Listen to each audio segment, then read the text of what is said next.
Shalom, saudara-saudara, salam Daily Wisdom. Berbicara tentang alam semesta, pada bulan ini kita sedang mencoba membahas berkaitan dengan alam semesta. Lingkungan sekitar kita, alam yang ada di sekitar kita. Ketika kita berbicara tentang alam, keindahan alam, maka kita teringat bagaimana ketika kita melakukan perjalanan melalui jalan tol dengan melihat pemandangan-pemandangan di sekitar kita. Ataupun ketika kita melihat lukisan, atau ketika kita melakukan suatu kunjungan atau rekreasi menuju ke suatu pulau tertentu, dan di situ kita melihat pemandangan. Nah, seringkali yang kemudian terjadi, kita menjadi penikmat, menikmati alam semesta itu, pemandangan itu. Dan memang sungguh indah dan sungguh baik. Nah, namun di sini kita diingatkan kepada satu hal lain lagi yang lebih dalam. Bahwa ternyata Alkitab tidak hanya sekedar mengajak kita untuk menikmati alam semesta itu. Alkitab tidak hanya sekedar berbicara atau memperlakukan alam itu sebagai sebuah objek untuk dinikmati secara estetis.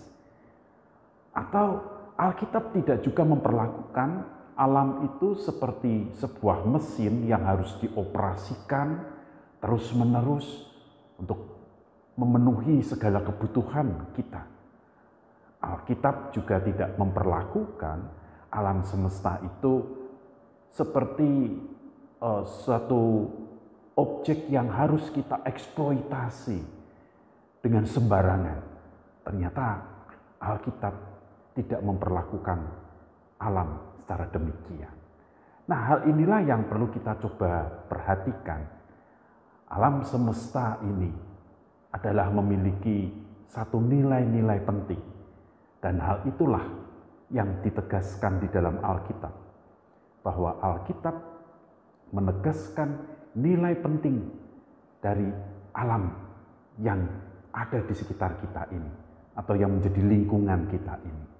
Nah, di dalam Mazmur pasal 24 ayat yang ke-1 dikatakan, Tuhanlah yang empunya bumi serta segala isi, dan dunia serta yang diam di dalamnya.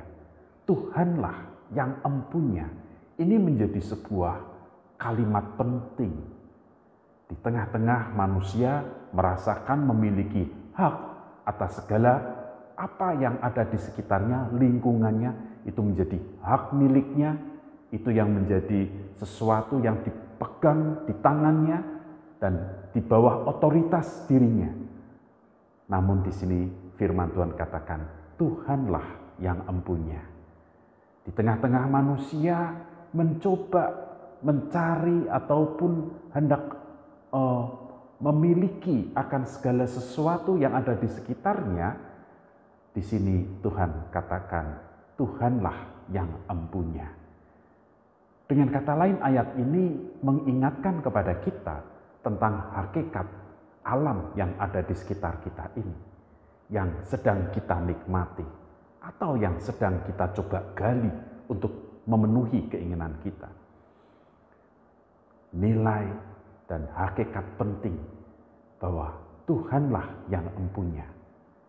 Maka nilai ini ingin mengingatkan kepada kita bahwa ternyata kita tidak bisa menggunakan dengan sembarangan.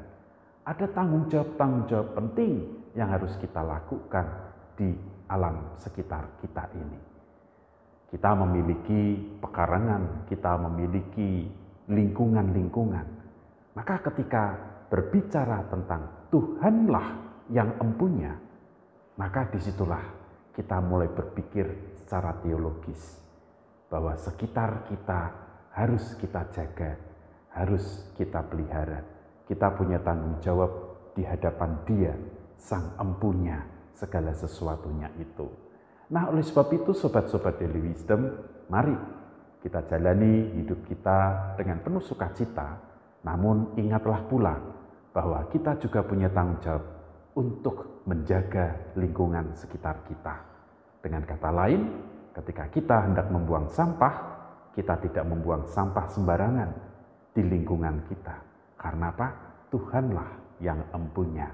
Kita perlu jaga kebersihan, kita perlu menjaga sekitar kita, dan bahkan mengajarkan kepada anak cucu kita supaya mereka pun juga memiliki tanggung jawab yang sama terhadap segala sesuatu yang Tuhan miliki dan saat ini sedang diberikan kepada kita untuk kita bertanggungjawabkan nantinya. Salam Daily Wisdom, Tuhan memberkati. God bless you.